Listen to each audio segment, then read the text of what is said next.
Ini udah. Ini.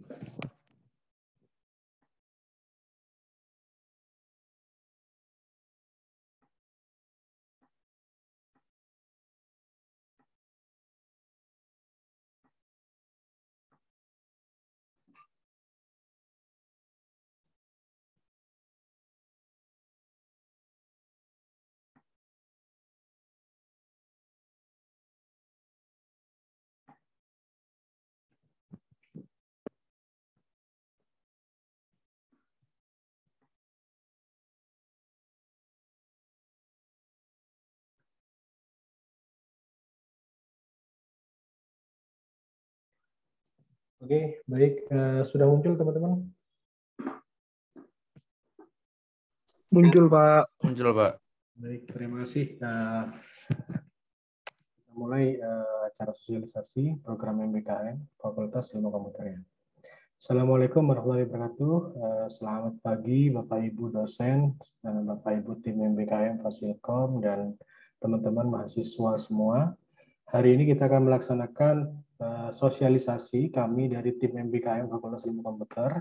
Seiring banyaknya pertanyaan dari teman-teman mahasiswa semua, hari ini kita akan melaksanakan sosialisasi program Merdeka Belajar Kampus Merdeka. Nah, hari ini kita akan bahas secara detail apa saja yang ada di dalam program MBKM ini. Kemudian nanti ketika teman-teman ada pertanyaan, silakan bisa disampaikan. Di sini ada sudah bergabung dengan kita tim MBKM Fakultas Ilmu Komputer, sehingga nanti teman-teman bisa menanyakan terkait dengan apa yang teman-teman butuhkan. Pertama, saya coba jelaskan dulu, mungkin teman-teman ada yang baru atau yang sudah pernah mungkin lupa gitu ya. Jadi program MBKM ini teman-teman adalah program dari Kementerian Pendidikan dan Kebudayaan, Riset dan Teknologi sekarang. Nah, program ini itu diawali di tahun 2020, yaitu dengan tujuan untuk peningkatan link and match antara lulusan mahasiswa semua di pendidikan tinggi dengan dunia kerja. Jadi tujuannya adalah agar teman-teman itu mempunyai pengalaman dan ilmu terkait dengan dunia kerja. Nah, program MBKM ini dilaksanakan sudah sejak tahun 2020. Nah, berdasarkan kebijakan Kementerian Pendidikan dan Kebudayaan, Riset dan Teknologi tersebut, UNED juga akhirnya melakukan dan membuat mekanisme pelaksanaannya di Universitas Jember. Nah, Universitas Jember mengeluarkan pedoman MBKM, mekanisme MBKM di tahun 2021 kemarin. Teman-teman bisa coba nanti saya share linknya untuk pedoman MBKM Universitas Jember. Nah, sejalan dengan program MBKM tadi, UNED juga menerjunkan atau mengeluarkan kebijakan bahwa proses pembelajaran di UNED sekarang tidak lagi harus monoton di dalam satu prodi, gitu. Sehingga sesuai dengan program MBKM tadi, pembelajaran di UNED juga sekarang dapat dilakukan dalam bentuk di luar prodi. Pembelajaran di luar prodi dimaksudkan untuk memberikan kesempatan mahasiswa biar teman-teman semua belajar dari manapun dan dari siapapun. Nah, ini saya kutip dari pedomannya mekanisme MBKM Universitas Jember. Jadi, sejalan dengan program MBKM tadi, UNED juga mengeluarkan kebijakan bahwa teman-teman sekarang tidak hanya belajar di kampus Fasilkom aja, di prodinya aja, tapi teman-teman sudah boleh belajar di luar prodi. Tentunya dengan batasan-batasan tertentu dan aturan-aturan yang sudah dituliskan. Nah, lalu apa sebenarnya tujuan dari MBKM ini, teman-teman? Nah, ini yang saya kutip dari Permendikbud nomor 3 tahun 2020, bahwa sebenarnya program MBKM yang dikeluarkan pemerintah, kemudian dikeluarkan oleh Kemendikbud, Ristekdikti, kemudian dilanjuti dengan kebijakan di Universitas Jember, tujuannya adalah mendorong teman-teman semua untuk menguasai berbagai keilmuan untuk bekal memasuki dunia kerja. Jadi teman-teman semua nanti ketika kerja nggak kaget lagi, kan teman-teman sudah bisa mendapatkan ilmu-ilmu yang signifikan dan inline dengan dunia industri. Ya. Yang kedua adalah mahasiswa diberikan kesempatan untuk mengambil mata kuliah di luar program studi. Jadi agar teman-teman ini bisa merasakan seperti apa sih dan bisa membandingkan seperti apa sih belajar di kampus lain, di prodi lain, bagaimana sih bidang keilmuan saya ini diterapkan pada bidang yang lain misalnya. Nah, maka teman-teman diberi kesempatan untuk mengambil mata kuliah di luar program studi. Bisa perguruan program studi di dalam satu universitas, bisa di program studi di luar universitas. Atau mungkin teman-teman dulu yang semester awal mungkin merasa, oh saya dulunya mungkin pengen di Universitas A tapi maksudnya di Universitas B. Nah, di sini diberikan kesempatan untuk teman-teman mencoba, gitu, ingin tahu dan bisa mengkomparasi. Yang terakhir adalah tujuannya adalah pembelajaran di luar perguruan tinggi. Jadi biar teman-teman bisa seperti yang tadi saya sampaikan bahwa teman-teman tidak hanya belajar di satu ruang lingkup, tapi bisa juga melakukan komparasi dengan pembelajaran di luar perguruan tinggi yang teman-teman ada sekarang, yaitu Universitas Jember. Nah, dari kebijakan yang sudah disampaikan tadi di buku mekanisme MBKM UNED, jika teman-teman ikut waktu itu sosialisasinya, UNED itu menyediakan 4 bentuk proses pembelajaran yang bisa teman-teman lakukan terkait dengan program MBKM. Yang pertama adalah teman-teman diperbolehkan untuk pembelajaran di prodi lain, tapi masih di dalam UNED. Jadi jika teman-teman mungkin ada pengen tahu bidang keilmuan bioteknologi, penerapan teknologi dalam bidang biologi, maka teman-teman bisa ambil misalnya di prodi biologi dalam satu universitas. Yang kedua, pembelajaran di prodi yang sama di luar UNED. Nah, mungkin di UNED, di dalam UNED, apa yang teman-teman cari itu nggak ada. Oh, ada bidang-bidang yang saya ingin tahu, dan saya itu concern di bidang itu, dan saya ingin melanjutkan skripsi, tugas akhir, atau mungkin bekerja di bidangnya itu. Nah, misalnya di dalam UNED tidak tersedia program studinya, maka teman-teman berhak mencari pembelajaran di prodi yang sama di luar UNED. Atau juga yang ketiga, pembelajaran di prodi yang berbeda di luar UNED. Nah, teman-teman juga diperbolehkan mengambil mata kuliah pembelajaran yang berbeda di luar Universitas Jember. Yang keempat, pembelajaran di lembaga non-PT, di non-perguruan tinggi ya maksudnya. Jadi maksudnya adalah contohnya seperti magang, kemudian teman-teman mungkin ada yang sudah tahu studi independen, kemudian mungkin ada yang tahu proyek kemanusiaan, pejuang muda, dan sebagainya. Itu semuanya adalah di lembaga non-PT, non-perguruan tinggi. Yang mana di sana teman-teman juga belajar banyak hal terkait dengan apa yang teman-teman butuhkan. Nah, apa yang teman-teman pelajari di non-PT tentunya juga bisa dimasukkan dalam program MBKM dan bisa dikonversi menjadi mata kuliah yang teman-teman ampu. Kemudian untuk aturan dan sebagainya, untuk lebih detailnya teman-teman bisa lihat di pedoman mekanisme MBKM Universitas Jember. Ini banyak banget di webnya UNED ada, di webnya Fasilkom juga ada, teman-teman coba cari nanti. Nah, cuman ada satu hal yang perlu teman-teman tahu, bahwa program MBKM ini ada aturan yang harus dipenuhi. Yang pertama, di UNED itu menyediakan 1 semester atau setara dengan 20 SKS untuk pembelajaran di prodi lain dalam UNED. Dan paling lama 2 semester atau setara dengan 40 SKS untuk pembelajaran di PT lain atau lembaga non-PT. Nah, ada syarat ini yang teman-teman harus penuhi. Jadi, tidak bisa teman-teman mengambil, misalnya teman-teman sekarang semester 5, 6, 7, ambil semuanya MBKM, itu tidak bisa, karena memang ada aturan yang dinyatakan dalam mekanisme MBKM UNED bahwa kalau teman-teman mau ambil MBKM pertukaran pelajar di prodi di dalam UNED itu satu semester atau 20 SKS. Kalau teman-teman ingin ambil di PT lain atau lembaga non-PT itu disediakan 2 semester atau maksimal 40 SKS. Dan tentunya dalam proses pemilihan program Merdeka Belajar Kampus Merdeka ini tentu harus ada hal yang teman-teman fokuskan, yaitu capaian pembelajaran lulusan. Nah, CPL Prodi itu kan ketika teman-teman lulus harus minimal 144 SKS. Untuk mengikuti program MBKM, teman-teman wajib menempuh pembelajaran dalam prodi itu minimal 84 SKS.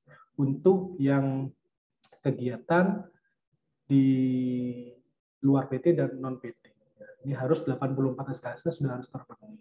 Baru sisanya teman-teman bisa ambil sesuai dengan yang teman-teman mau. Bisa pembelajaran di dalam UNED maksimal 20 SKS atau di luar total 40 SKS. Atau teman-teman mungkin ada yang tidak mau MBKM, tetap bisa pembelajaran dalam prodinya. Nah, ini semua sudah diatur dan ada aturannya di mekanisme MBKM Universitas. Teman-teman bisa baca dengan seksama nanti. Terkait dengan masa studi, nah ini yang salah satu contohnya adalah seperti ini. Jadi tentu batasan dalam satu semester kuota SKS itu tetap diberlakukan. Sehingga ketika teman-teman mempunyai kuota tertentu dalam satu semester itu dalam mengambil SKS, maka teman-teman bisa melakukan kombinasi seperti halnya misalnya seperti ini. Ada mahasiswa dengan maksimal X SKS, karena 24 SKS. Nah, teman-teman bisa melakukan memilih sekian SKS dari UNED atau Pertukaran Mitra atau MMOC, atau kita bisa mengkombinasi ini dengan yang SKS dari MBKM 8 BKP. Nah, jadi intinya adalah teman-teman tidak bisa mengambil lebih dari kuota. Jadi untuk aturan kuotanya sama seperti yang reguler. Jadi ada kalau teman-teman IPK-nya lebih dari sekian, maka kuotanya sekian SKS. Nah, itu tetap harus dipenuhi dan itu disesuaikan dengan apa yang teman-teman mau. Jadi tidak bisa melebihi kuota. Nah, terkait dengan program MBKM sendiri, Kementerian sesuai di Permendikbud itu membagi kegiatan MBKM, teman-teman, menjadi 8 bentuk. 8 bentuk kegiatan. Yang pertama ada pertukaran pelajar, yang kedua ada magang, ada asistensi mengajar di satuan pendidikan, ada penelitian riset, proyek kemanusiaan, kegiatan wirausaha, studi independen, dan membangun desa.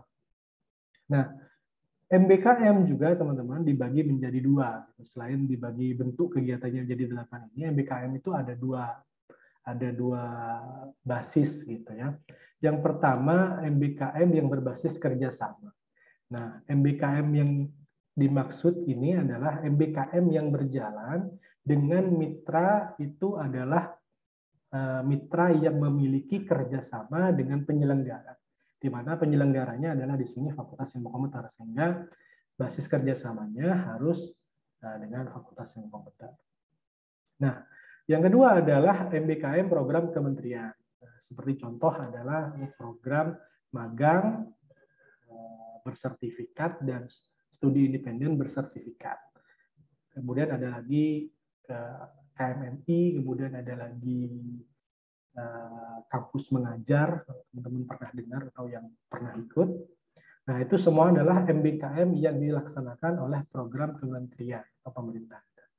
Nah, MBKM yang dilaksanakan oleh kementerian atau pemerintah itu tidak memerlukan proses kerjasama di penyelenggara di fakultas, begitu. Sehingga ini bisa teman-teman ikuti dengan mengikuti platform dari Kampus Merdeka. Ini bisa teman-teman ikuti. Tapi yang ini, itu teman-teman tidak bisa dilaksanakan ketika tidak ada basis kerjasamanya. Maksudnya seperti apa, Pak? Jadi ketika teman-teman menginginkan mitra, misalnya teman-teman ingin magang, tetapi mitranya tidak ada di program kementerian, maka teman-teman bisa mengajukan untuk ikut yang basisnya kerjasama. Nah, karena basisnya kerjasama, seperti tadi yang saya sampaikan, bahwa ada syarat khusus, yaitu fakultas harus kerjasama.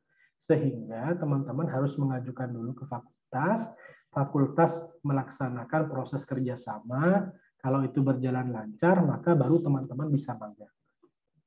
Begitu juga dengan BKP, bentuk kegiatan pembelajaran di yang lainnya.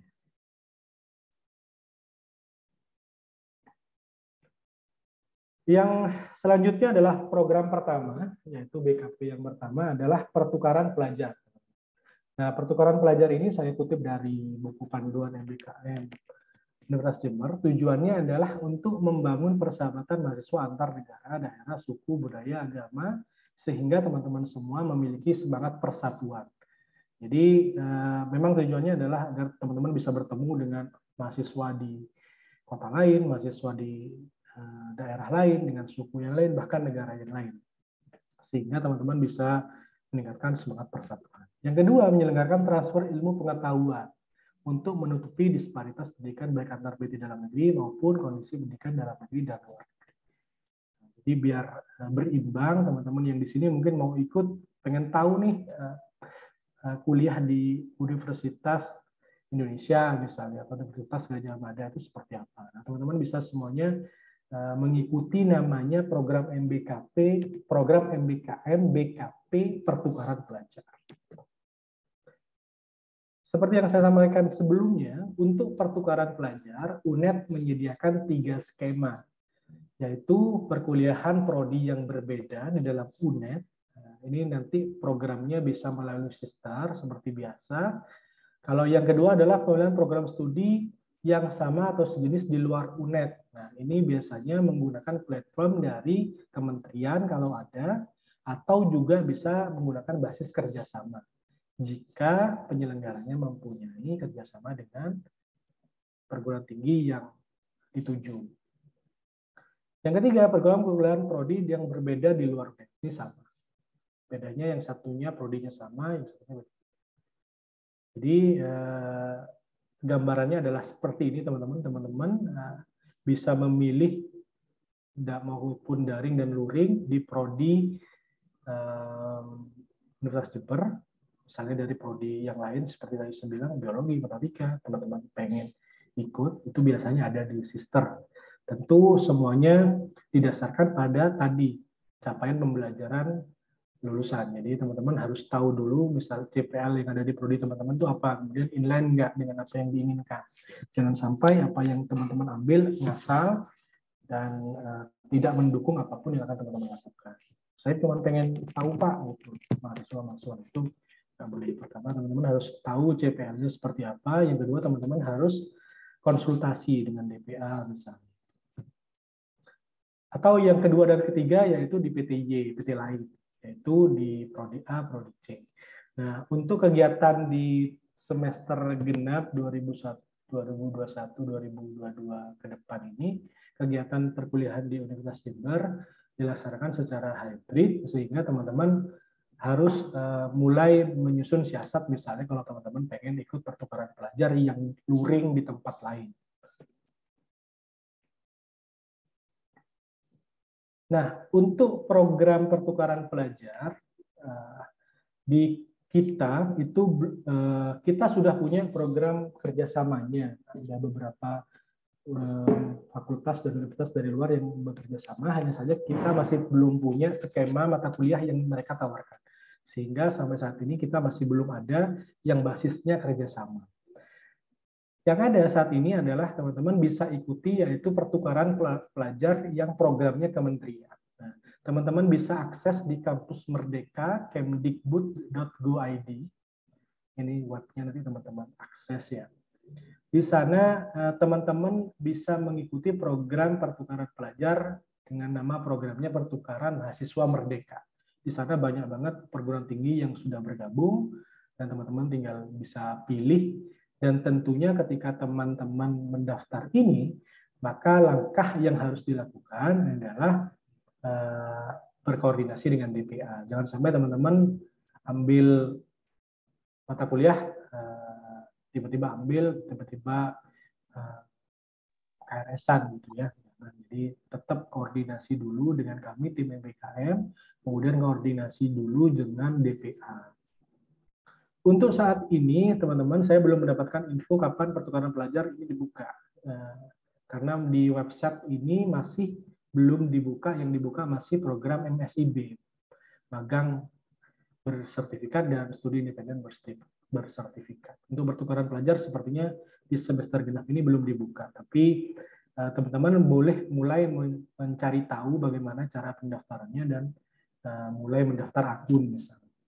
Kemudian terkait dengan misalnya nanti teman-teman ketika mata kuliah itu berjalan di luar waktu dari perkuliahan kita, maka tidak masalah teman-teman jika teman-teman ternyata di ACC oleh perguruan tinggi tujuan, maka teman-teman cukup memberitahu kami dan bisa melakukan perubahan KRS.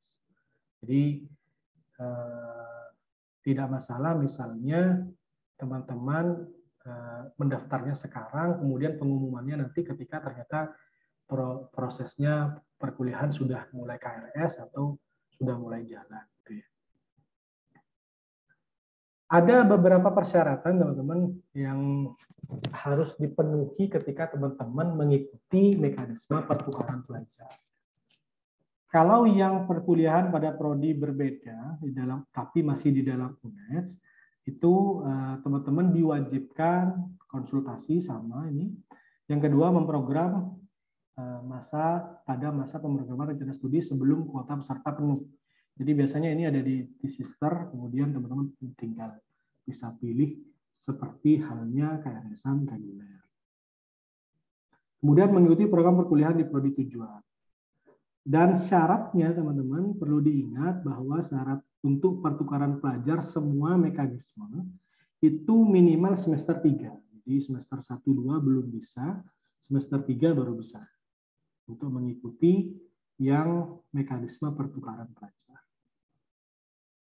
Kemudian untuk yang program pertukaran pelajar prodinya sama sejenis tapi di luar UNED, ini ada tambahan yaitu teman-teman harus memiliki minimal IPK 3.0. 3. Kemudian sisanya melakukan konsultasi, mendaftar program, memprogram mata kuliah pada masa pemrograman khusus untuk mahasiswa UNED. Jadi harus dikonversi dulu, makanya teman-teman seperti yang saya sampaikan, kalau teman-teman ikut PMM, program Merdeka Pertukaran Pelajar Mahasiswa Merdeka, maka teman-teman harus melakukan memberikan informasi kepada kami tim MBKM dan minimal ke DPA begitu, sehingga teman-teman bisa dilakukan konversi dan bisa segera melakukan pemrograman rencana studi sesuai dengan mata kuliah konversinya. Selanjutnya kalau yang berbeda ini sama, hanya saja sisanya adalah teman-teman melaksanakan di prodinya berbeda. Perlu teman-teman ingat bahwa teman-teman harus melakukan konsultasi dan persetujuan dengan DPA. Sehingga ini menjadi screening awal ketika teman-teman ingin mengambil bidang keahlian yang ingin dipelajari. Apakah itu masih masuk dengan CPL kita, apakah itu masih linear atau tidak. Khusus untuk peserta pertukaran pelajar dengan PT di luar negeri, ini ada tambahan, yaitu memperoleh surat izin dari orang tua, kemudian tidak pernah dikenakan sanksi, kemudian yang lain adalah dinyatakan sehat dengan bukti surat keterangan dokter. Kemudian tambahan kalau misalnya internasional itu memiliki International Health Assurance, kemudian memiliki kemampuan bahasa yang disyaratkan sesuai dengan yang dikehendaki PT tujuan. Dokumen lainnya disesuaikan dengan kesepakatan. Alurnya teman-teman, alur untuk kegiatan pertukaran pelajar, jadi teman-teman mendaftar program pertukaran pelajar. Nah, ada banyak program yang ada selain PMM tadi, teman-teman bisa searching di websitenya Kampus Merdeka, teman-teman bisa lihat, kemudian teman-teman bisa mendaftar. Mendaftar, kemudian di sana nanti akan ada seleksi, ketika teman-teman diterima, maka teman-teman akan melakukan perkuliahan dan evaluasi oleh pembimbing DPA. Kemudian kalau sudah selesai kuliahnya, maka nilainya akan digunakan sebagai evaluasi akhir di KRS teman-teman. Jadi sesuai dengan KRS yang dikonversi oleh tim MBKM. Kemudian setelah itu kami nanti akan melakukan pelaporan hasil ke kegiatan ke Benedikti. Ini dilakukan oleh universitas. Nah, untuk teman-teman yang mungkin tertarik atau ingin berinfo lebih lanjut terkait dengan program pertukaran pelajar, maka teman-teman semua bisa hubungi PIC pertukaran pelajar tim MBKM Fasilkom, yaitu Pak Zarkasi. Nah, nanti teman-teman silakan dihubungi. Selanjutnya adalah BKP yang kedua, yaitu penelitian dan riset. Nah, kalau yang tadi pertukaran pelajar untuk menjembatani teman-teman yang ingin berkuliah di kampus yang lain, prodi yang lain, bidang ilmu yang lain, maka penelitian dan riset ini lebih menekankan untuk teman-teman yang memiliki passion menjadi peneliti. Mungkin teman-teman ingin jadi peneliti nantinya, mengembangkan banyak jurnal ilmiah, artikel ilmiah, dan sebagainya, gitu ya. Maka teman-teman boleh memilih yang BKP penelitian atau riset. Jangka waktu pelaksanaannya minimal 1 semester dengan konversi nanti adalah 20 SKS, tapi teman-teman juga boleh mengambil ini secara maksimal, yaitu 2 semester. Misalnya 1 semester nggak cukup, dilanjut di semester selanjutnya, itu boleh. Tujuan dari BKP ini adalah agar teman-teman dapat meningkatkan mutu penelitian, pengalaman mahasiswa dalam proyek riset yang besar akan memperkuat full talent peneliti secara vertikal. Kemudian yang kedua adalah mahasiswa mendapatkan kompetensi penelitian melalui pembimbing langsung oleh peneliti di lembaga mitra.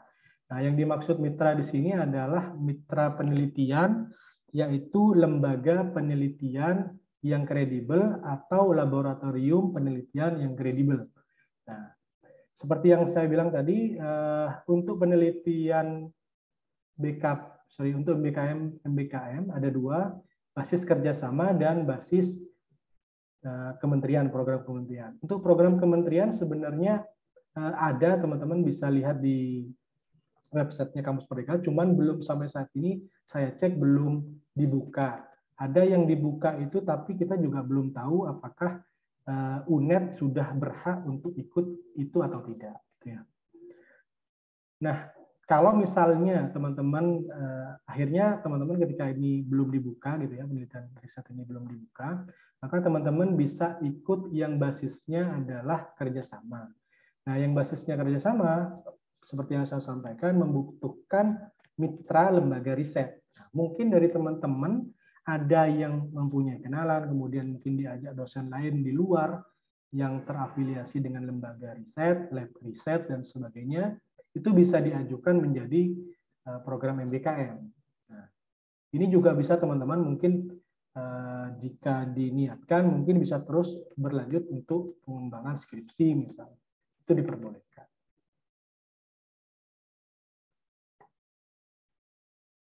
Untuk mekanisme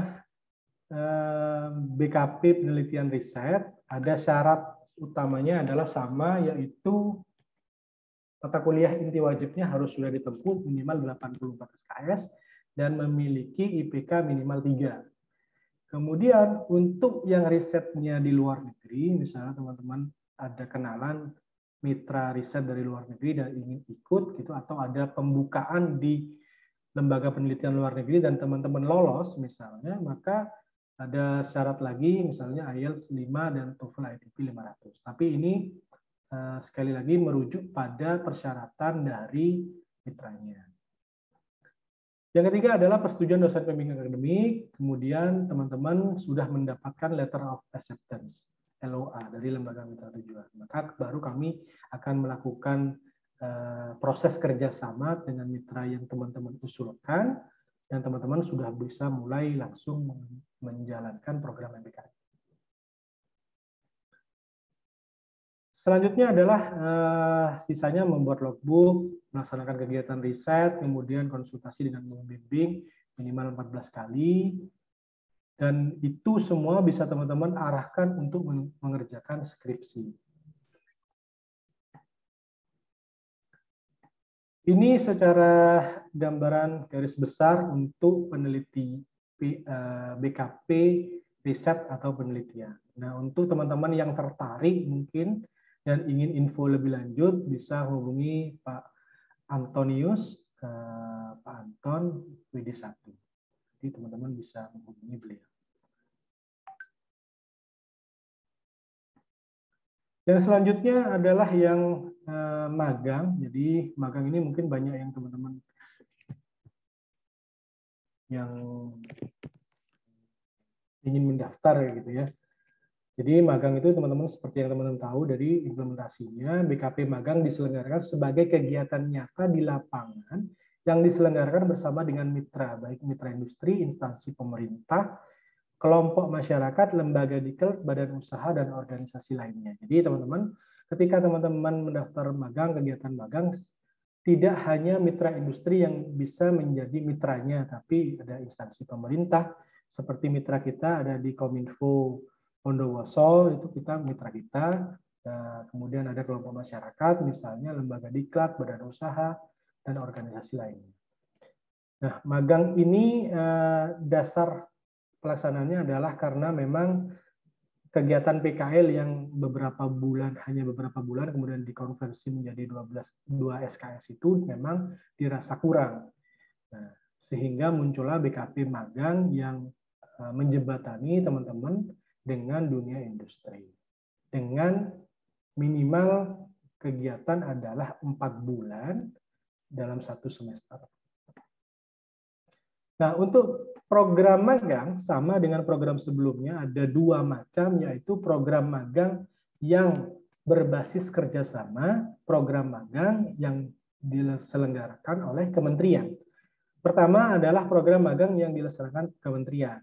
Nah, untuk program magang yang dilaksanakan kementerian ada namanya program MSIB, Magang Studi Independen Bersertifikat. Nah, untuk magang MSIB, MIB berarti ya, MB, magang bersertifikat, itu saat ini sudah dibuka dan berakhir di tanggal 21 Januari 2022. Silakan jadi teman-teman yang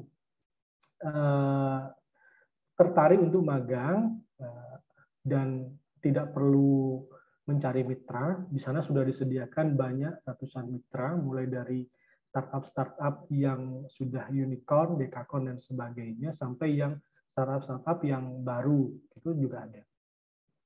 Nah, teman-teman kalau ingin mendaftar, silakan akses kampusmerdeka.kemendikbud.go.id, program, nanti di situ ada pilihan program magang, seperti ini. Periodenya sekarang sampai 21 Januari, jadi tinggal 3 hari lagi nih, 3 hari lagi teman-teman mendaftar. Atas waktu pendaftarannya. Di sana ada banyak sekali mitra yang bisa teman-teman pilih, dan total yang semester kemarin itu magang ada 45 mahasiswa kita Fasilkom, dari Fasilkom itu mengikuti kegiatan magang. Nah, ada beberapa mitra kemudian yang basis yang kedua yaitu adalah basis kerjasama. Nah, yang basis kerjasama ini adalah mitra-mitra yang sudah kerjasama dengan Fasilkom.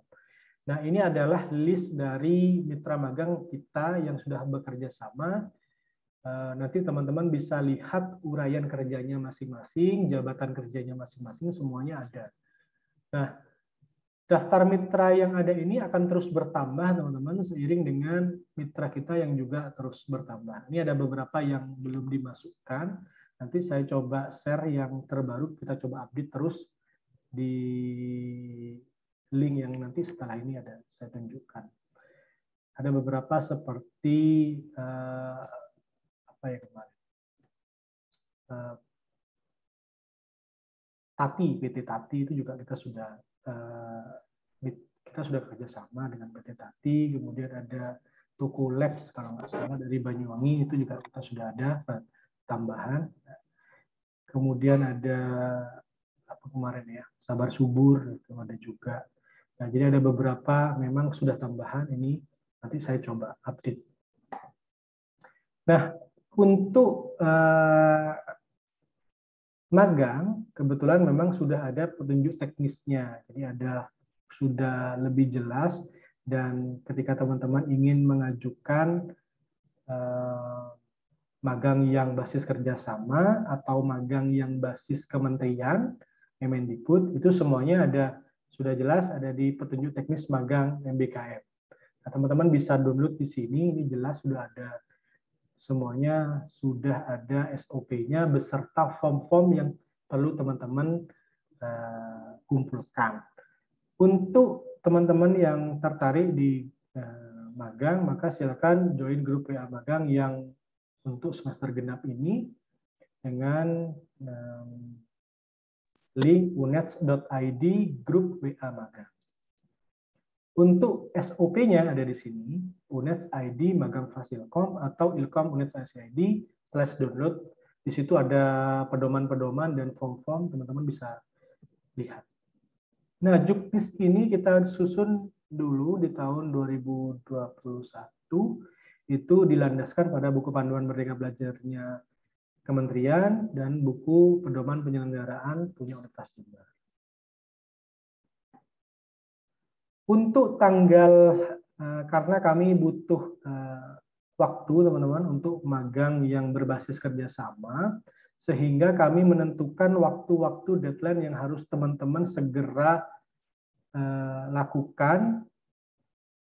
Ini adalah timeline yang bisa teman-teman ikuti untuk program magang. Jadi untuk konsultasi teman-teman bisa dimulai mulai hari ini sampai 25 Januari, kemudian mahasiswa melakukan pendaftaran kepada tim MBKM untuk mitra magang yang belum punya MOU, yang misalnya teman-teman punya usulan baru, gitu, PTA, PTB yang belum ada MOU-nya, belum ada PKS-nya. Maka teman-teman kita beri waktu untuk pendaftaran sampai tanggal 25 Januari. Nah, setelah itu nanti kami akan melakukan komunikasi dengan perusahaannya. Kalau confirm gitu, maka teman-teman bisa melanjutkan proses konversi. Nah, nomor 3 adalah melakukan pendaftaran kepada tim MBKM. Nah, kalau teman-teman memilih mitra magang yang sudah ada di list tadi, maka itu masih sampai 1 Februari. Karena teman-teman kita nggak perlu melakukan kerjasama lagi karena kerjasamanya cukup lama sudah. Sehingga teman-teman tinggal mengajukan dan kami konversi. Ketika persetujuan magang dan rencana kerjanya sudah oke, ya, ini di 1 Februari, nanti kami akan tentukan apakah usulan teman-teman itu disetujui atau tidak. Yang terakhir adalah penetapan konversi sesuai dengan masa KRS, yaitu yang dimulai tanggal 14 Februari. Ini untuk yang basis kerjasama. Tapi untuk yang program Kemendikbud, maka mengikuti timeline dari Kemendikbud.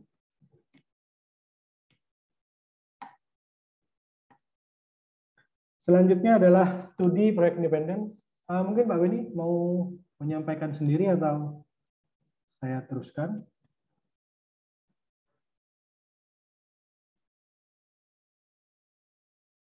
Ada, oke, saya teruskan.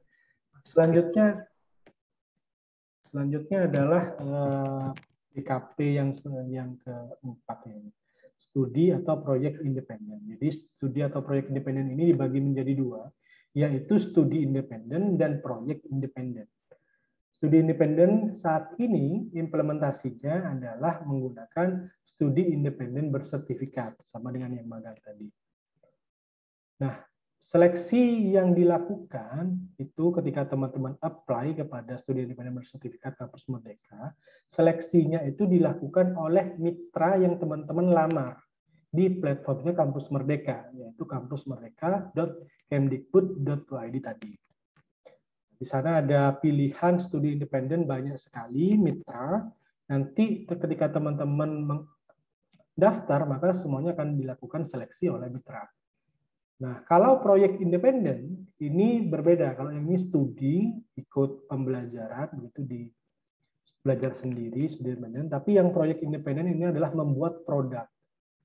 Jadi bisa membuat produk inovasi, mengikuti kompetisi nasional dan sebagainya. Yang mana proyek independen ini pengusulannya ke Universitas Jember. Jadi bukan tim MBKM fakultas, tapi mengusulkan ke tim MBKM universitas. Kemudian di sana nanti tim universitas akan menyeleksi apakah produk yang teman-teman akan bikin itu layak untuk dianggap sebagai program MBKM dengan konversi 20 SKS. Kalau dianggap layak, maka teman-teman bisa membuat proyeknya, kemudian mengikutkan itu kepada kompetisi nasional atau internasional yang direkognisi Kemendikbud.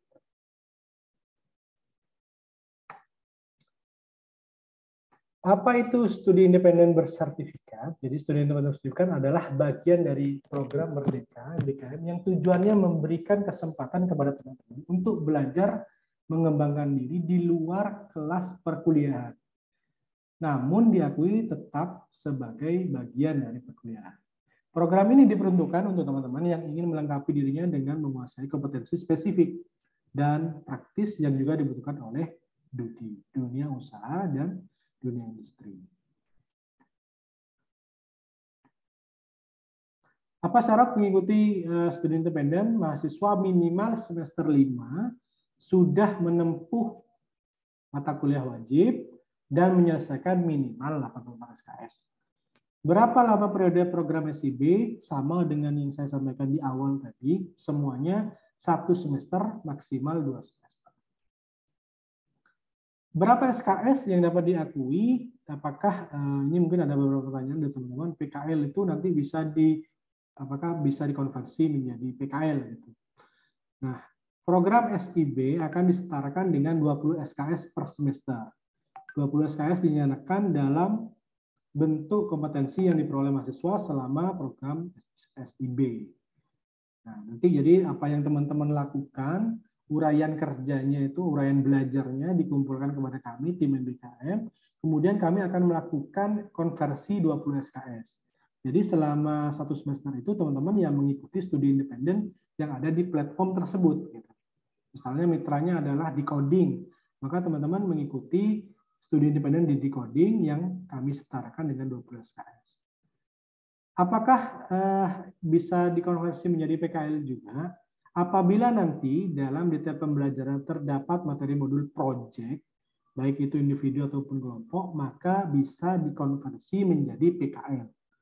Kalau tidak ada materi atau modul project-nya, maka teman-teman tidak bisa dikonversi menjadi PKL. Dan PKL tadi tidak terpisah, tidak di luar 20 SKS, tetapi termasuk dalam 20 SKS. Apakah pilihan studi harus sesuai? Tidak, SIB dapat dilakukan dalam bentuk pembelajaran lintas disiplin ilmu, namun disarankan untuk memilih program yang sesuai. Seperti yang saya sampaikan tadi di pertama, bahwa teman-teman kalau bisa itu mengetahui dulu capaian pembelajarannya, kemudian menyesuaikan apa yang akan dipelajari. Dan tentunya ini harus dengan persetujuan DPA. Itu adalah screening pertama.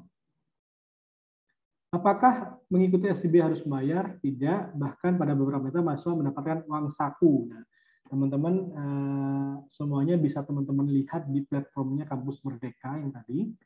Itu di sana semua ada daftar list mitra yang bisa teman-teman apply. Dan apply-nya pun tidak tidak maksimal 1, bisa lebih dari 1. Dan tidak bayar ketika mengikuti course, karena pihak mitra tadi sudah bekerja sama dengan pihak kementerian. Semester kemarin sudah ikut SIB, semester ini ikut lagi boleh? Boleh. Dengan catatan program yang diambil harus berbeda. Berbeda dalam artian beda program, jenis bidangnya, atau bidangnya sama, tapi ada pendalaman. Nah, ini banyak ditanyakan oleh teman-teman, termasuk dengan magang. Jadi, apakah saya boleh magang dan studi independen di posisi yang sama? Nah, yang perlu teman-teman lihat itu bukan posisi dan programnya, tapi uraian kerjanya. Di magang itu uraian kerja yang teman-teman lakukan apa? Di studi independen uraian pembelajarannya apa? Kalau sama persis dengan studi independen yang sebelumnya, maka tidak disarankan. Tapi kalau topiknya sama, tetapi ada pendalaman atau peningkatan materi, misalnya dari fundamental menjadi advance dan sebagainya, maka itu boleh. Karena nanti bisa dikonversi menjadi mata kuliah lanjut. Karena kalau sama penuh, nanti ya, ketika misalnya sama gitu, sama persis dengan yang sebelumnya, maka programnya tidak bisa dikoreksi 20 SKS. Kenapa? Karena mata kuliah yang kita konversi itu teman-teman sudah tempuh di semester sebelumnya, sehingga tidak boleh. Tapi kalau misalnya ada peningkatan, pendalaman, atau perbedaan penggunaan tools, atau intinya berbeda, topiknya masih sama tapi ada pendalaman, materi, dan sebagainya, itu boleh. Tapi kalau misalnya tidak ada, sama persis, maka tidak disarankan. Untuk MSIB, magang dan studi independen bersertifikat di kampus Merdeka, itu timeline-nya seperti ini, teman-teman bisa dilihat di kampusmerdeka.kemendikbud.id. Ini lebih detail. Ini ringkasannya adalah pendaftaran sampai 21 Januari. Nah, setelah teman-teman semuanya mendapatkan informasi penerimaan, maka nanti kami akan mencoba mulai mengkonversi mulai tanggal 1 sampai 13. Nah, tanggal 14 teman-teman sudah mulai program KRS. Nah, jadi bagi teman-teman yang sudah diterima dan positif untuk diambil, maka boleh silakan menghubungi tim MBKM. Untuk tim MBKM bagian studi independen itu ke Pak Beni, untuk bagian magang bersertifikat ke saya.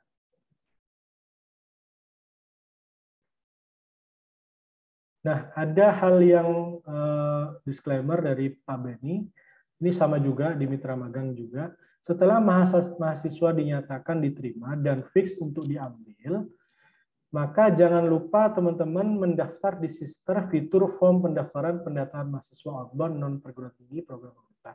Teman-teman inputkan datanya di situ agar nanti ketika sudah diinputkan bisa kita lakukan konversi dan penginputan nilai nanti. Diinput di situ. Data mitra SIB batch 1 Fasilkom ini beberapa, saya yakin ini lebih banyak karena total 60 sekian seingat saya mitra peserta SIB di Fasilkom itu periode batch 1 kemarin 60 lebih menempati posisi pertama di BKP MBKM.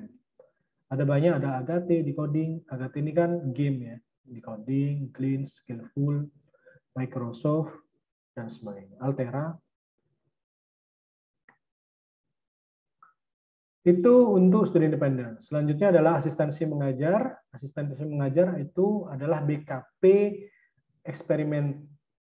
experiential learning. Jadi untuk teman-teman yang suka mengajar gitu kan, ada UNED kampus, UNED mengajar, kemudian ada Indonesia mengajar dan sebagainya. Ada mungkin teman-teman di sini yang tergabung dalam organisasi-organisasi tadi yang suka di bidang pengajaran, pendidikan gitu ya. Maka teman-teman bisa melakukan kegiatan tersebut dengan diakui menjadi program MBKM dan kami konversi menjadi 12 KS. Tujuan dari BKP ini adalah memberikan kesempatan bagi teman-teman untuk memiliki minat pendidikan dan pengajaran. Untuk mengajarkan berdalam ilmunya dengan menjadi guru di satuan pendidikan. Nah, sama dengan penelitian, teman-teman, untuk asistensi mengajar kami belum punya mitra sekolah gitu ya, mitra, sehingga belum bisa menggunakan basis yang kerjasama. Tetapi kalau teman-teman punya usulan, ternyata teman-teman punya kenalan dan ingin mengajar di sekolah tersebut dan sekolahnya siap begitu bekerja sama dengan kami, maka diajukan aja, maka teman-teman boleh. Tujuan yang kedua adalah membantu meningkatkan pemerataan kualitas pendidikan. Jadi membantu di daerah-daerah 3T untuk mendapatkan penyetaraan kualitas pengajaran dan pendidikan. Alur asistensi mengajar di satuan pendidikan itu persiapan dulu, memenuhi persyaratan, kemudian mendaftar ke mitra yang teman-teman punya mungkin, kemudian mitranya oke begitu ya, maka teman-teman nantinya akan ikut pembekalan dulu, kolaborasi. Jadi nanti kami akan datang kesatuan pendidikannya dan melakukan program kerjasama, kolaborasi. Selanjutnya baru teman-teman kalau misalnya sudah oke semuanya berjalan, maka silakan melakukan pelaksanaan mengajar. Habis itu akan ada dosen pembimbing dan guru pamong namanya kalau di asistensi pengajar. Teman-teman semua nanti akan dievaluasi dan hasil evaluasinya akan dikonversi menjadi SKS dan nilai. Nah, tadi asistensi mengajar yang basisnya kerjasama. Nah, yang basisnya kementerian itu ada namanya asistensi mengajar. Nah, program ini programnya kementerian dengan platformnya yang sama dengan sebelum-sebelumnya, yaitu Kampus Merdeka Kemendikbud program mengajar. Untuk saat ini, program BKP asistensi mengajar belum dibuka. Biasanya di bulan Februari dan sampai Juni kalau yang semester yang tahun lalu. Nah, teman-teman silahkan kalau memang minat begitu, silahkan mencoba untuk mendaftar sebagai peserta di sana. Jadi nanti kalau sudah buka, mitranya sudah ada, bisa mendaftar. Kemudian kalau misalnya proses perkuliahan sudah berjalan, tetapi ternyata program ini ataupun program yang lain itu baru dibuka, apakah boleh saya Pak untuk mendaftar? Boleh teman-teman ya. Jadi program apapun yang dari kementerian, baik asistensi mengajar, magang, kemudian kewirausahaan dan yang lainnya yang dari kementerian, kadang-kadang memang beda-beda jadwalnya. Dan kalau misalnya kita sudah melewati masa perkuliahan, KRS, maka teman-teman jangan ragu untuk tetap mendaftar. Dan akan kami lakukan konversi mata kuliah dan teman-teman merubah KRS. Nah, ini saya ambil dari websitenya. Syaratnya itu ada minimum berada di semester 4, teman-teman. Minimum di semester 4 dan memiliki IPK minimum 3. Berasal dari perguruan tinggi yang terakreditasi, program studinya minimum B. Ini syarat dari asistensi mengajar. Kemudian memperoleh surat rekomendasi dari program studi yang diketahui. Jadi nanti teman-teman bisa minta ke PU Fasilkom, Mas Alif, itu surat rekomendasi untuk ikut asistensi mengajar kalau misalnya teman-teman tertarik mengikuti program ini. Dan ternyata dari websitenya itu juga ternyata ini sepertinya ditujukan untuk satu anak satu kali gitu ya. Tertulis bahwa belum pernah diterima di kampus pengajar perintis, kampus pengajar angkatan 1 dan 2. Jadi sepertinya ini yang sudah ikut tidak boleh ikut lagi, jadi angkatannya baru yang belum pernah ikut baru boleh ikut. Gitu. Selanjutnya adalah BKP kewirausahaan. Pak Yuda mau presentasi sendiri atau? Oke, nggak apa-apa, sedikit ya Pak Nando ya. Oke, terima kasih Pak Januar. Jadi saya akan melanjutkan ya, ini BKP kewirausahaan. Jadi mungkin sedikit mengapa ada BKP kewirausahaan. Jadi mungkin kalau dilihat data, ini dari IDN Research Institute tahun 2019, ya. Jadi 69,1% itu memiliki minat wirausaha, gitu ya. Ini saya yakin mahasiswa Wasilkom juga tidak kalah antusiasmenya, gitu ya, di bidang wirausaha. Jadi diadakan bentuk BKP pembelajaran ini, gitu ya, yang nantinya bisa dikonversi dalam kegiatan pembelajaran seperti yang tadi sudah dijelaskan banyak oleh Pak Januar, ya. Oke, next. Oke, tadi sudah saya singgung sedikit, jadi kesempatan bagi mahasiswa yang memiliki minat wirausaha ya. Jadi kalau wirausaha itu problemnya kan memang dari problem kita angkat gitu ya, dan ada peluang yang bisa diangkat sebagai usaha gitu ya. Apalagi kita di bidangnya IT, nanti usahanya bisa yang berbasis startup maupun berbasis produk ya, atau produk lain ya, produk secara umum gitu ya, produk inovatif itu bisa. Next. Ya, kalau di periode sebelumnya gitu ya, memang modelnya ada dua seperti Pak Januar tadi jelaskan ya. Ada yang berbasisnya dari inisiasi dari fakultas atau universitas gitu ya, atau yang berbasis kerjasama itu, dan yang satunya dari kementerian ya. Kalau dari kementerian yang periode sebelumnya ada namanya ASMI ya. Akselerasi Startup Mahasiswa Indonesia atau ASMI. Berikutnya ada program kewirausahaan mahasiswa Indonesia, KBMI ya.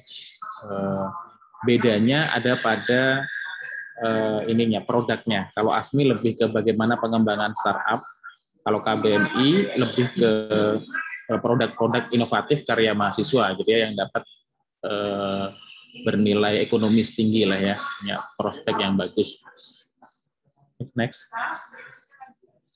Oke, jadi karena programnya mengikuti ini ya, timeline dari kementerian. Nah, kalau yang 2021 itu ada pada bulan Februari ya, kalau tidak salah. Nah, jadi kita tetap menunggu atau melihat timeline yang ada.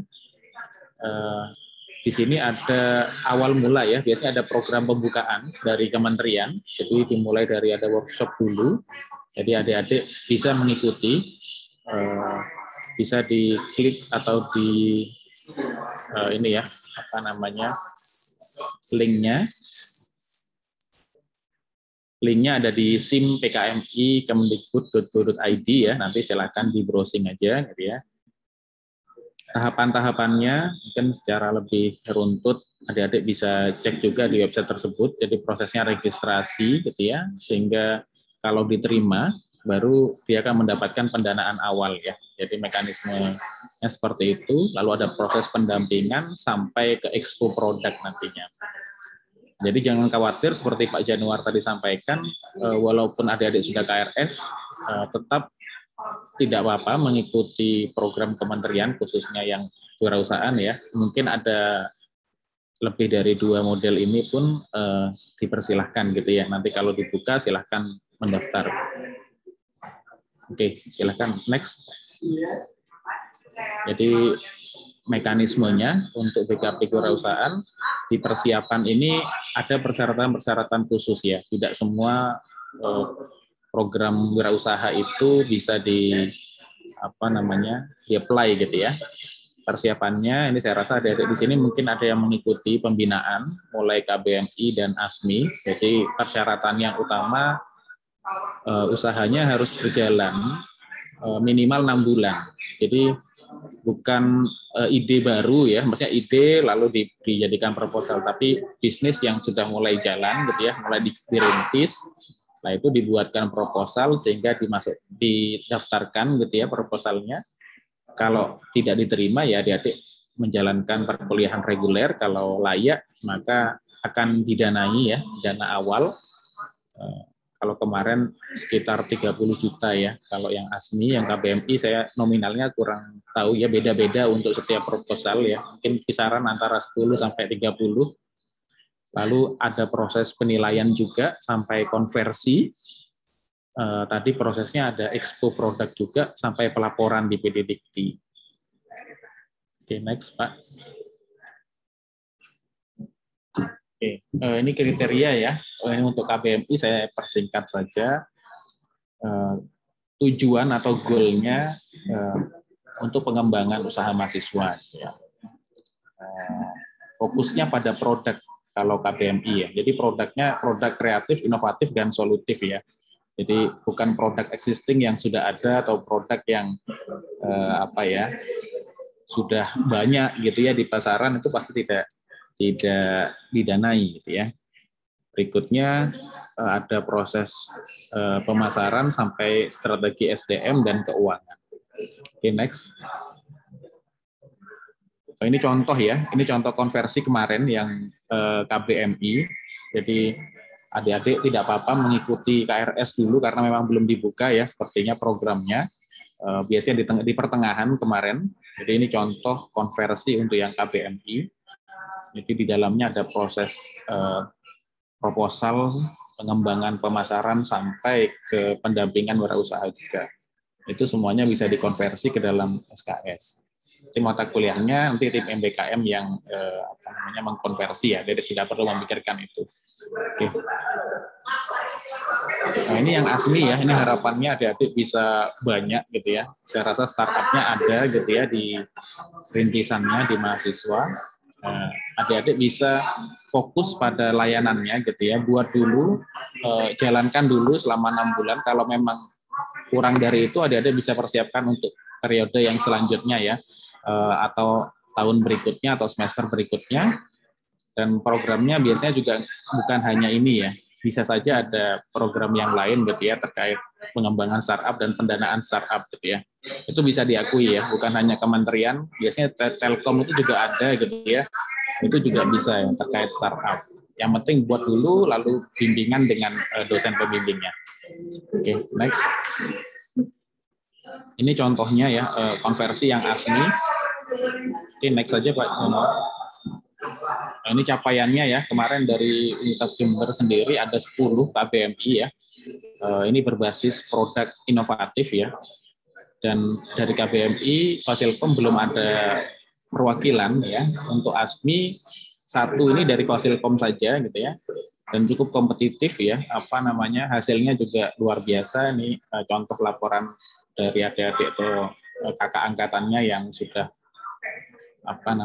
mengikuti program ASMI, dan ini rencananya juga akan maju ke investor yang nilainya lebih besar. Oke, next. Oke, ini SIM PKMI.Kemdikbud ini ya. Jadi modelnya ada sistem informasi manajemennya. Jadi adik-adik harus mendaftar di situ, nanti memiliki akun. Jadi pembimbing juga harus memiliki akun. Proposal juga akan disubmit di situ ya. Jadi segala bentuk model event yang dilakukan dari BKP Kewirausahaan itu, yang dari Kemdikbud, itu semua di-share di portal ini. Oke, next. Terima kasih. Terima kasih. Saya lanjutkan untuk BKP Membangun Desa. Ini koordinatornya adalah Pak Anang Andrianto. Pak Anang mau menyampaikan sendiri? Pak Anang ada nggak ya?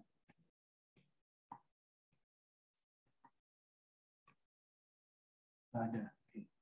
Saya wakilkan. Jadi untuk BKP Membangun Desa, teman-teman, jadi atau /KKMT, KKN tematik, merupakan bentuk pendidikan dengan cara memberikan pengalaman belajar untuk hidup di tengah masyarakat. Jadi seperti halnya teman-teman KKN itu, kalau KKN kan hanya 2 SKS karena waktunya hanya sekian bulan. Gitu. Nah, untuk BKP Membangun Desa ini mirip dengan KKN, hanya saja waktunya adalah minimal 6 bulan satu semesternya. Dan kegiatan yang dilakukan itu harus memenuhi dari capaian pembelajaran teman-teman di Fakultas Ilmu Komputer. Jadi kalau misalnya kita Fasilkom, maka bidangnya adalah bidang komputer, berbeda dengan KKN yang mungkin teman-teman bidangnya bermacam-macam, sehingga produk yang dihasilkan juga tidak mengarah ke CPL dari program studi atau fakultasnya. Gitu ya. Nah, tujuan dari adanya BKP ini itu adalah mahasiswa hadir untuk mendampingi program di desa. Jadi mulai mencari masalah, mencari penyusunan prioritas pembangunan, perancangan program, desain sarpras, dan sebagainya terkait dengan BUMDes misalnya, supervisi pembangunan dan sebagainya. Jadi ada banyak kegiatan yang bisa teman-teman lakukan di mitra desa. Yang kedua adalah memberikan pengalaman dalam bidang pembangunan dan pemberdayaan masyarakat. Yang ketiga, memberikan kesempatan untuk mengembangkan bidang ilmu dan minat mahasiswa dengan luaran akhir, bisa karya tulis, audiovisual, ataupun laporan akhir. Jadi teman-teman mirip dengan KKN, hanya saja membangun desa ini waktunya 6 bulan. Dan tidak menutup kemungkinan tidak full onsite di lapangan, bisa jadi hybrid dan sebagainya, sesuai dengan kesepakatan antara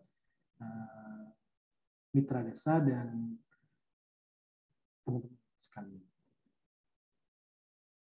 Kemudian ada ketentuan umum programnya, teman-teman. Jadi ketika teman-teman ingin yang berbasis kerjasama, ingin mengajukan, teman-teman punya mitra desa misalnya, ada teman-teman kenalan di mitra desa dan bersedia menjadi mitranya Fasilkom, dan teman-teman menjadi penggerak di mitra desa tersebut, maka ada ketentuan. Yang pertama adalah program yang dilakukan harus mengacu pada 17 SDGs. Ini jadi programnya tidak boleh di luar SDGs. Ini diberi tema oleh MBKM, tim MBKM Universitas, bahwa harus mengacu pada 17 tema. Yang kedua adalah harus ada dosen pembimbing. Nah, dosen pembimbing ini nanti ditetapkan oleh SKDK dan ditetapkan oleh tim MBKM fakultas. Sehingga teman-teman nggak boleh jalan-jalan sendiri, dan ada dosen yang akan mensupervisi teman-teman berkegiatan di desa selama 6 bulan. Membangun desa dilaksanakan minimal 1 semester dan akan dikonversikan ke nilai akademik setelah direview. Ini sesuai dengan apa yang dikerjakan dalam 1 semester tadi, dan diusahakan akan dikonversi 20 SKS. Setiap program membangun desa akan dikoordinasikan dengan LP2M. Pendaftaran membangun desa disesuaikan dengan kalender akademik. Pengusul membangun desa tidak sedang cuti atau mendapatkan sanksi maupun akademik. Jadi kalau teman-teman harus statusnya aktif, kegiatan membangun desa harus dibuktikan dengan dokumen-dokumen resmi. Jadi ketika teman-teman mengusulkan, maka harus ada dokumen resmi, komunikasi misalnya dengan pihak desanya seperti apa, kemudian kegiatan-kegiatan dalam prosesnya seperti apa. Mendapatkan hasil HKI, maka nama Fakultas Ilmu Komputer wajib dicantumkan sebagai afiliasi. Nah, untuk skema program BKP Membangun Desa ini ada beberapa, teman-teman, ada banyak macam. Yang pertama adalah skema KKNT yang diperpanjang. Jadi skema KKN tematik, misalnya teman-teman ikut KKN tematik, kemudian KKN tematik tadi kan mitra desanya adalah dari mitra desa yang sudah ditentukan oleh universitas melalui LP2 misalnya.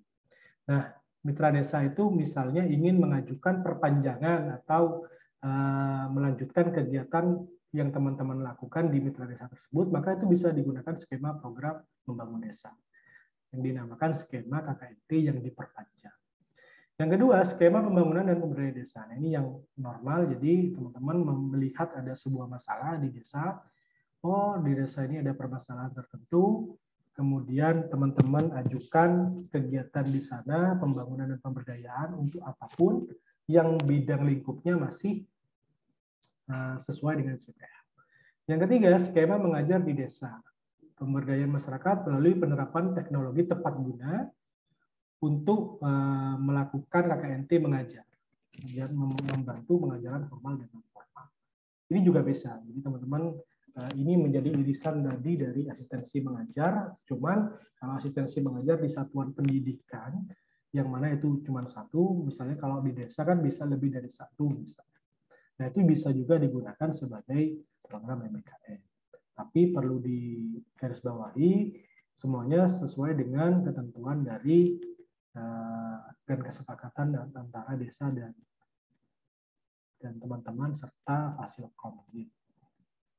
Yang terakhir adalah skema membangun desa free form. Mahasiswa diberikan kebebasan untuk menentukan melakukan bentuk kegiatan yang akan dilaksanakan bersama.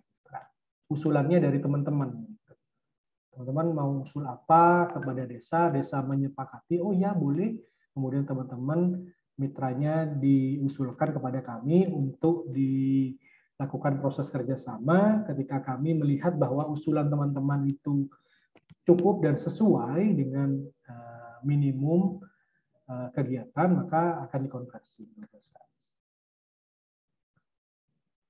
Kemudian yang terakhir adalah program dari satuan kegiatan mahasiswaan misalnya. Nah, program-program ini biasanya bisa diluncurkan oleh kementerian, bisa juga oleh universitas. Contohnya adalah PHP 2D, Program Holistik Pembinaan dan Pemberdayaan Desa. Nah, ini program dari kementerian, teman-teman. Jadi seperti yang sebelum-sebelumnya, teman-teman juga bisa ikut di program PHP 2D. Kalau misalnya dibuka, teman-teman mendaftar, dan ketika teman-teman diterima, maka teman-teman bisa melakukan konversi dan menginfokan kepada kami tim MBKM untuk mengkonversi itu menjadi mata kuliah. Program lainnya adalah P3D, ada namanya Program Pengembangan Pemberdayaan Desa. Coba teman-teman googling setelah ini, program dari kementerian juga, dan teman-teman bisa ikut. Serta mungkin program-program lainnya yang baru-baru yang kami tidak tahu di tahun 2022 ini akan muncul diluncurkan oleh Kementerian. Penghargaan yang bisa teman-teman dapat adalah tentu konversi, kemudian satuan kegiatan kemahasiswaan, mungkin kalau misalnya seperti PHP 2D dapat sertifikat, dan yang lainnya mungkin bisa diajukan sebagai SKPI kalau dapat sertifikat. Prosedurnya sama dengan secara garis besar dengan BKP yang lain, teman-teman mendaftar dulu, teman-teman tentu kontak dulu kalau misalnya yang basisnya kerjasama, kontak dulu dengan desa, menjalin kesepakatan. Kalau yang basisnya adalah kementerian, maka teman-teman daftar di website kementerian. Kalau semuanya sudah oke, confirm, maka teman-teman melakukan pendaftaran ke kami dan membuat proposal kegiatan yang berisi apa yang akan teman-teman lakukan. Setelah itu baru kami akan memberikan rekognisi, penghargaan sesuai dengan apa yang teman-teman ajukan di program tadi. Jadi kami usahakan untuk mengkonversi menjadi 12 KS. Untuk prosesnya adalah seperti BKP yang lain, ada logbook, laporan, kemudian dokumentasi video, publikasi juga bisa, artikel ilmiah ke jurnal pengabdian. Waktu pelaksanaan sama semuanya, yaitu awal semester dengan durasi 6 bulan. Kalau yang program kementerian sesuai dengan program kementeriannya, dan seperti yang sebelum-sebelumnya, jika programnya lebih dari waktu KRS kita, gitu, maka tetap teman-teman boleh mendaftar, gitu, akan kita konversi, tetap dikonversi, dan kita akan tinjau apakah itu dikonversi di semester ini, ataukah mungkin juga bisa dikonversi di semester selanjutnya. Ini yang model KKN diperpanjang, jadi harus rekom dari DPA, persetujuan, kemudian persetujuan orang tua wali, kemudian pendaftaran mahasiswa melalui STAR KKN, KKNT. Ini sama persis. Dan yang semester lalu track record kita, teman-teman, ini baru satu, yaitu PHP 2D, satu orang yang melaksanakan kegiatan pembangun desa ini, dan itu diusulkan melalui fakultas yang Ormawa fakultas lain. Nah, kami berharap di semester ini mungkin aja ada Ormawa dari fakultas teman-teman yang mulai mencari info terkait dengan program-program kementerian semacam PHP 2D, P3D, dan sebagainya, sehingga bisa mengajukan. Yang terakhir, teman-teman, BKP proyek kemanusiaan. Jadi tujuannya adalah menyiapkan mahasiswa unggul yang menjunjung tinggi nilai kemanusiaan, serta melatih mahasiswa memiliki kepekaan sosial. Jadi ini agak jarang, tapi di semester lalu lumayan banyak dari kita yang lolos di BKP proyek kemanusiaan program kementerian, yaitu namanya adalah Pejuang Muda. Nah, yang semester ini 2022 ini belum dibuka, cuman teman-teman yang tertarik segera cari tahu infonya dan bisa mendaftar. Dan untuk teman-teman yang lain, mungkin di BKP yang lain misalnya nggak lolos, gitu ya, dan ini buka, maka bisa daftar yang ini. Karena rata-rata beberapa BKP yang dilaksanakan oleh kementerian itu pembukaannya berkelanjutan, berganti. Dan ini dapat uang saku per bulan. Saya kurang tahu berapa ini yang didapat, cuman kami usahakan setara dengan 12 KS. Teman-teman yang tertarik bisa coba mulai akses di pejuangmuda.kemensos.go.id. Ini di sana semua ada informasi minimal requirement-nya, kemudian teman-teman akan ditempatkan untuk di mana, karena lokasi berjuangnya bisa di seluruh Indonesia. Teman-teman silakan coba. Kalau nggak salah kemarin ada 8. kurang lebih. Kemudian yang terakhir teman-teman, ini adalah PIC yang bertugas di tim MBKM Fasilkom. Jadi teman-teman harus ingat terkait dengan PIC-nya masing-masing sehingga teman-teman tahu bahwa nanti kemana harus ingin berkonsultasi dan mendaftar. Untuk magang itu bisa ke saya, magang yang berbasis kerjasama ataupun magang yang berbasis kementerian, yaitu magang bersertifikat. Itu bisa menghubungi saya. Untuk yang basisnya kewirausahaan, programnya basisnya yang kementerian itu namanya ASMI dan KBMI tadi, itu bisa menghubungi Pak Yuda. Kemudian untuk yang asistensi mengajar, ada program kementerian namanya Kampus Mengajar, sama pertukaran pelajar. Kalau teman-teman ikut PMN, maka menghubungi Pak Zarkasi selaku PIC. Selanjutnya untuk studi independen, ada programnya itu adalah KMNI, SIB, dan Bangkit. Nah ini masuk semuanya ke bagian BKP studi independen. Menghubungi Pak Beni. Untuk proyek kemanusiaan dan membangun desa KKN, program kementeriannya biasanya ada Pejuang Muda dan KKN tematik. Ini juga ada. Biasanya bisa dibuka LP2M melalui LP2M. Nah ini bisa menghubungi Pak Ana. Kemudian yang terakhir untuk penelitian itu ada program riset keilmuan. Jadi ini biasanya melalui dosen, tapi informasinya melalui dosen. Ada program kementerian namanya riset keilmuan dibuka untuk dosen, kemudian dosen akan mencari mahasiswa.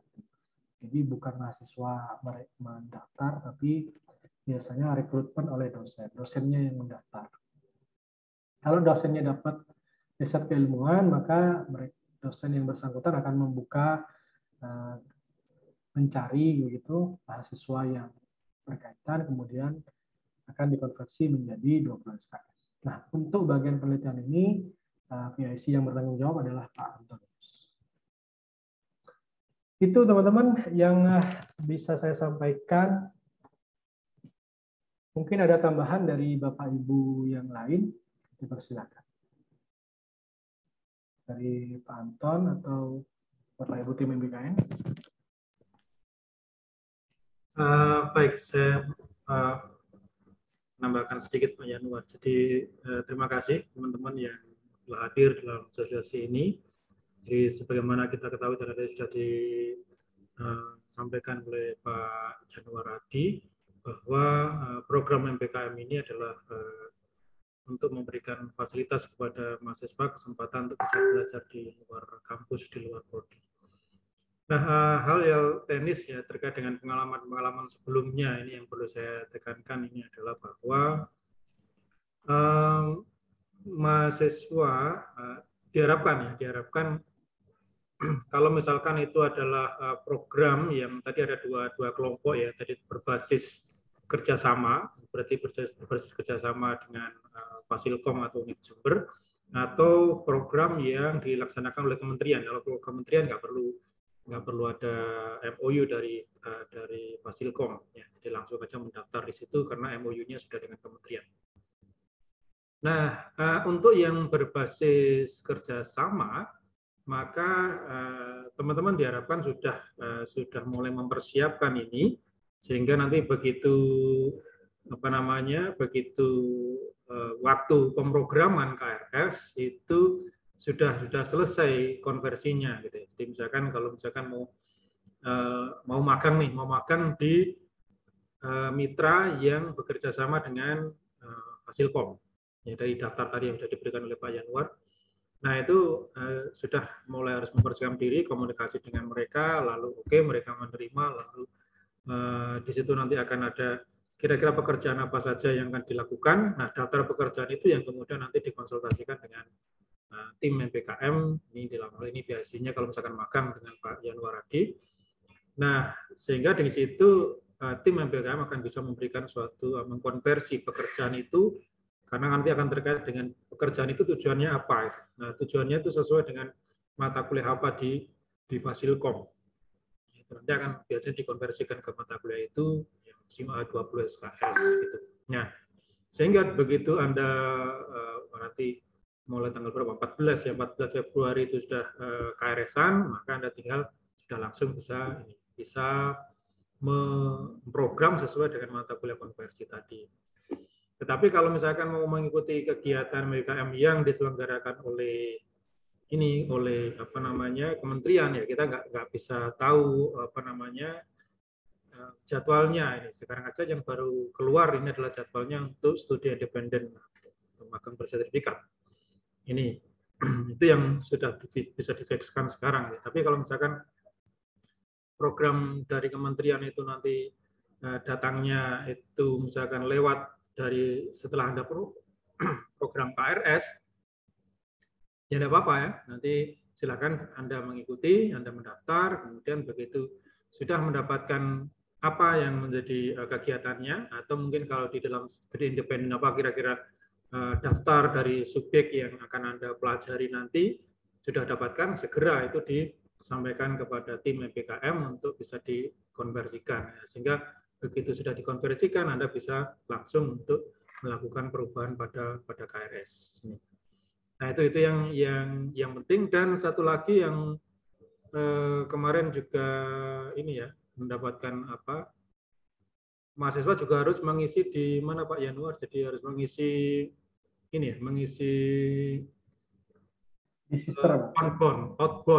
Ya, outbound. Ya, jadi mengisi data di outbound-nya gitu. Karena nanti ke depan itu yang mengentrikan nilai untuk mengentrikan nilai untuk MBKM itu adalah diserahkan pada Kaprodi dan operator di fakultas.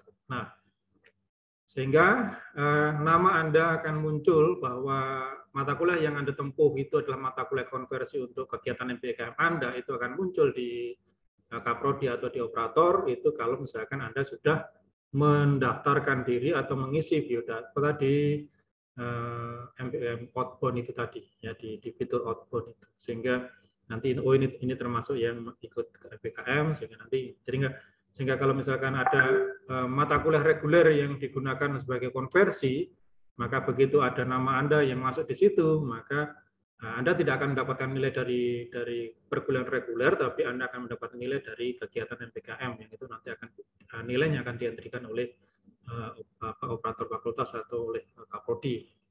Ini. Tapi kalau misalkan Anda tidak mengisi itu, maka menurut keterangan dari Baka itu nama itu tidak akan masuk sebagai peserta MBKM itu, sehingga ini akan misalkan di reguler ya tetap di reguler itu, sehingga kalau misalkan dosennya tidak memberi nilai, akhirnya nilainya kosong. Nah, selama ini memang itu kita karena belum ada fitur itu, maka kita mengatasinya dengan ini, membuat misalkan begitu selesai seminar hasil, kemudian keluar nilai magang, lalu segera itu nilai kita kirim ke BAK dan BAK itu akan mengentrikan nilainya. Tapi dengan semakin bertambahnya animo peserta MBKM berbagai PKP, maka tentu operator di BAK itu akan kewalahan kalau menangani seluruh peserta MBKM. Maka kemudian hak akses atau kewenangan itu kemudian dialihkan, di-share kepada teman-teman operator MBKM di fakultas. Cuma akan muncul di operator MBKM fakultas nama Anda apabila itu. Jadi jangan lupa itu mengentrikan data diri Anda di program outbound di sistem. Begitu, sehingga akan bisa direalisasikan nantinya.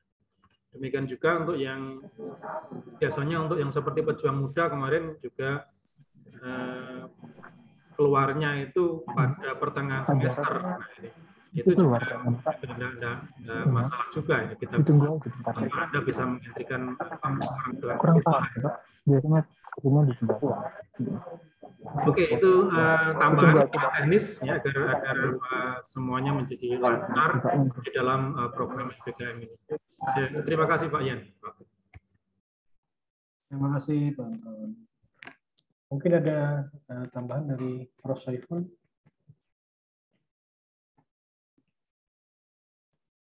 Abu Windy. Baik, monggo teman-teman, jika ada pertanyaan dipersilakan. open mic aja. Open cam, open mic.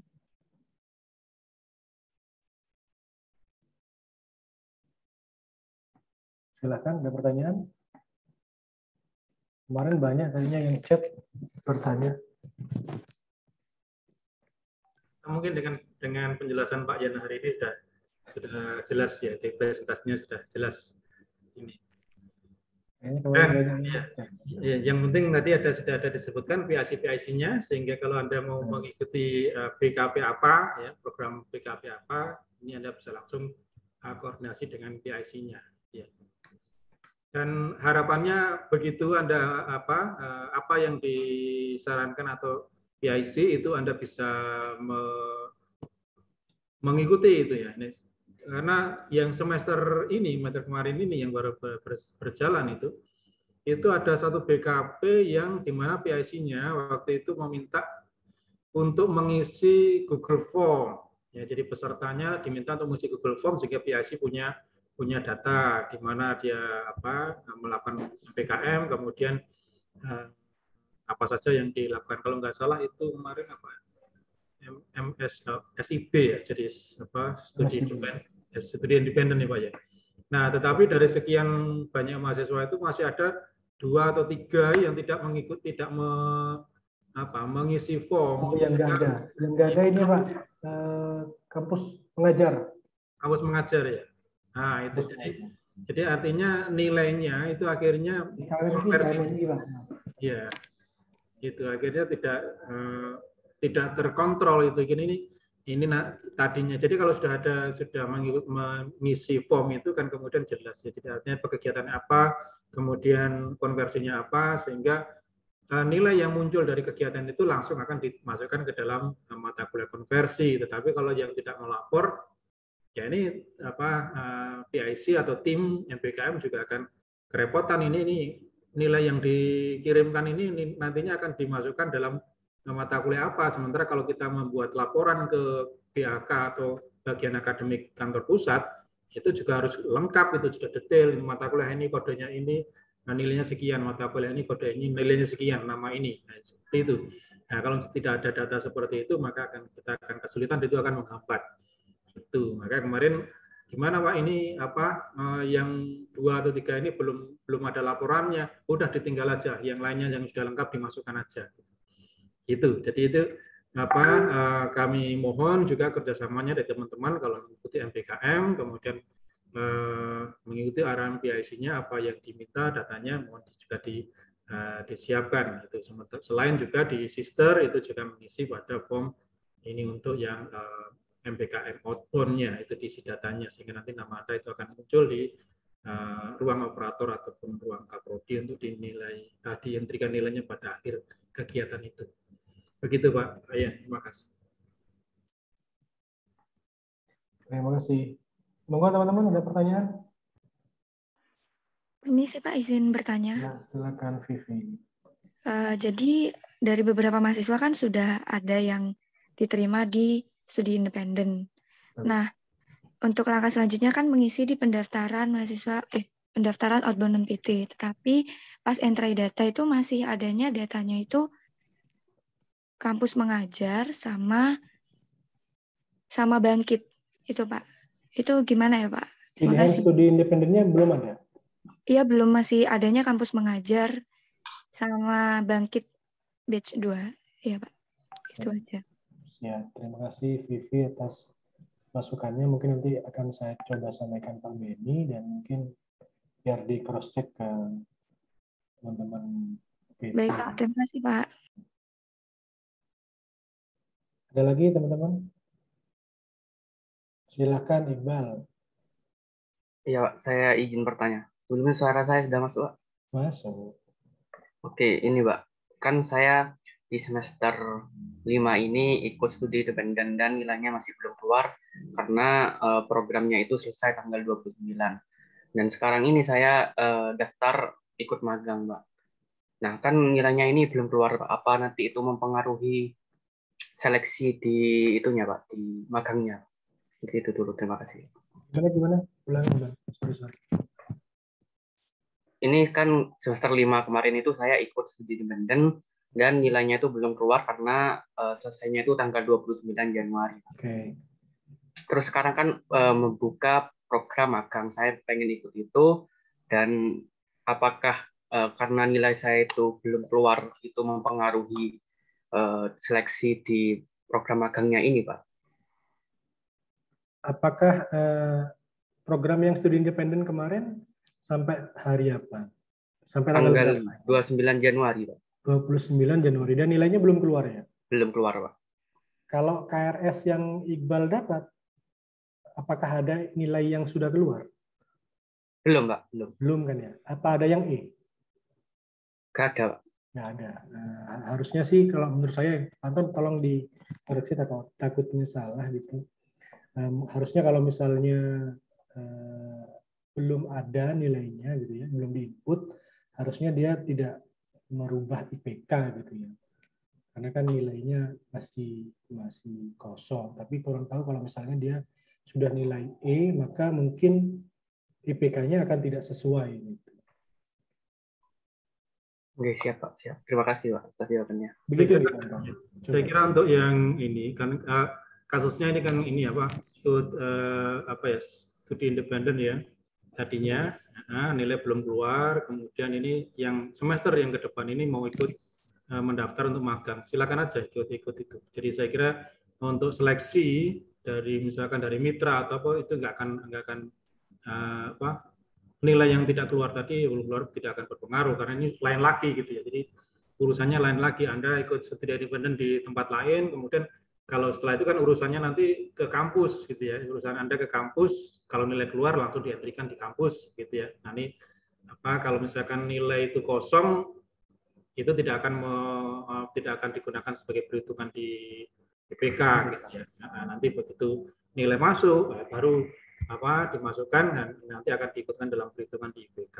Sementara kalau misalkan Anda mau di semester ini mau ngikut program magang, misalkan sudah ada yang program dari pemerintah, dari kementerian itu keluar, ya, maka Anda magang, saya kira ini tidak akan terpengaruh oleh nilai yang belum ada keluar, karena ini sudah berbeda lagi nanti kasusnya ini. Dan kalau mungkin perlu diperhatikan juga ya, karena sepertinya di sistem itu sudah dikunci namanya sekarang. Jadi karena di kementerian juga demikian. Jadi kalau misalkan mahasiswa itu mengambil satu BKP di MBKM dalam satu semester, maka dia tidak bisa mengambil BKP lain. Jadi artinya kalau sudah mengambil magang, terus tidak bisa. Saya mau ngambil juga studi independen itu nggak akan bisa karena akan terkunci ke dalam satu BKP saja. Jadi ini juga ada unsur untuk pemerataan, jadi semua mahasiswa, karena setiap BKP, setiap program itu juga kuotanya terbatas sehingga akan bisa merata untuk semua. Misalkan sudah ngambil kampus mengajar misalkan, ya mungkin tidak akan terkunci dan tidak bisa mengikuti ini. Jadi sehingga itu tadi penting. Jadi kalau misalkan Anda mengisi lalu outbound, nah outbound-nya apa magang, ya udah terkunci di situ, sehingga kalau misalkan mau daftar di BKP lain itu sudah nggak bisa dalam satu semester itu. Nah kalau semester sudah lewat lagi, Anda mau ngambil lagi silakan, tapi dengan catatan tadi seperti yang diungkapkan oleh Pak Januar itu ya maksimal 40 SKS di luar universitas dan 20 SKS di luar prodi dalam universitas gitu. Jadi saya kira itu ya. Jadi silakan mengikuti seleksi untuk program magang Iqbal. Jadi sehingga Pak, kalau misalkan ada terjadi ya sudah ini Anda lolos, tapi itu untuk pelaksanaan semester depan. Saya kira itu tanggapan saya, Pak. Oke, siap. Terima kasih, Pak. Sama-sama. Monggo yang lain. Yang lain yang mau tanya? Silakan. Permisi Bapak, mohon maaf izin bertanya. Silakan, Media. Jadi untuk saat ini saya itu sudah mengikuti sampai tahap interview, tinggal pengumuman di PT Majo Indonesia, tapi statusnya itu bekerja bukan magang di bidang mobile developer, Bapak.